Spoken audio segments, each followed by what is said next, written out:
संविधान समर्पित करने का काम और लोकतंत्र स्थापित करने का एक तरह से नींव रखने का काम आदरणीय बाबा साहब भीमराव अम्बेडकर ने किया। हमको गांधी जी ने बताया प्रतिकार करेंगे, प्रतिशोध करेंगे, प्रतिकार प्रतिशोध हमारा रास्ता है।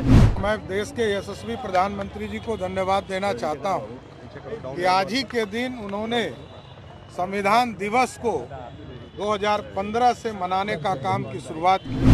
दलितों, अति पिछड़े, पिछड़े सबके खिलाफ ये जनता है। नागपुर में 52 साल तक जिन्होंने झंडा नहीं फहराया हो। कांग्रेस के इतिहास के बारे में अम्बेडकर साहब स्वयं बताए और इसी रास्ते से हमने आजादी हासिल की है, इसी रास्ते से मजबूती के साथ हम उठाएंगे। देश को संविधान समर्पित करने का काम और लोकतंत्र स्थापित करने का एक तरह से नींव रखने का काम आदरणीय बाबा साहब भीमराव अम्बेडकर ने किया था। और मैं देश के यशस्वी प्रधानमंत्री जी को धन्यवाद देना चाहता हूं कि आज ही के दिन उन्होंने संविधान दिवस को 2015 से मनाने का काम की शुरुआत की।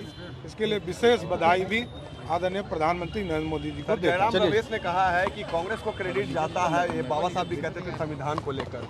बाबा साहब अम्बेडकर साहब ने स्वयं कांग्रेस के बारे में बताया, कांग्रेस के इतिहास के बारे में अम्बेडकर साहब स्वयं बताए, इसलिए रमेश जी के ज्ञान की जरूरत हम लोगों को नहीं। भारतीय जनता पार्टी ने जब भारतीय जनता पार्टी की सरकार आई है, माननीय स्वर्गीय अटल बिहारी वाजपेयी के जमाने में भी संविधान समीक्षा की बात उठी।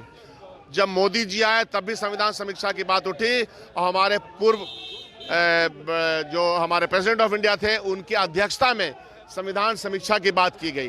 तो ये बार बार संविधान के से छेड़छाड़ करने की जो बात कही जा रही है भारतीय जनता पार्टी के द्वारा, ये किस मानसिकता के तहत है? 2 साल 11 महीना तक संविधान सभा बैठी, हमारे आज़ादी के सुरमाओं ने, बड़े बड़े नेताओं ने उसमें बैठ करके फैसला किया और कहा कि हम भारत के लोग ने अपना संविधान अपनाया। उस संविधान के ऊपर अभी सुप्रीम कोर्ट का भी आ गया है जजमेंट के सेकुलरिज्म के ऊपर, धर्मनिरपेक्षता के ऊपर, सोशलिज्म के जो उसके प्रावधान है और जितने भी प्रावधान संविधान के अंदर हैं उनके खिलाफ ये सब लोग भारतीय जनता पार्टी है। उसी के तहत कभी वक्फ बिल ले आते हैं, आरक्षण के मामले को भी लाते हैं। तो दलितों, अति पिछड़े, पिछड़े सबके खिलाफ ये जनता है। नागपुर में 52 साल तक जिन्होंने झंडा नहीं फहराया हो, आगे हम लोग के सामने क्या है?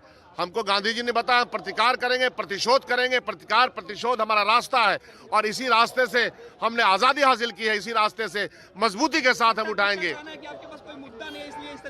ये मुद्दा नहीं है, संविधान मुद्दा नहीं है, संविधान की रक्षा मुद्दा नहीं है। आज संविधान दिवस है, संविधान को बचाना हमारी जिम्मेदारी है। हमारे बाप दादाओं ने जो हमको संविधान संघर्ष के बाद दिया है उसको बचाने की जिम्मेदारी हमारी नस्ल के ऊपर है, आने वाली नस्लों के ऊपर है। आज संविधान दिवस है, ये चेताना जरूरी है, भाजपा को चेताना जरूरी है, इस सरकार को चेताना जरूरी है कि आप संविधान के ऊपर किसी भी तरह का कुटाराघात नहीं कर सकते।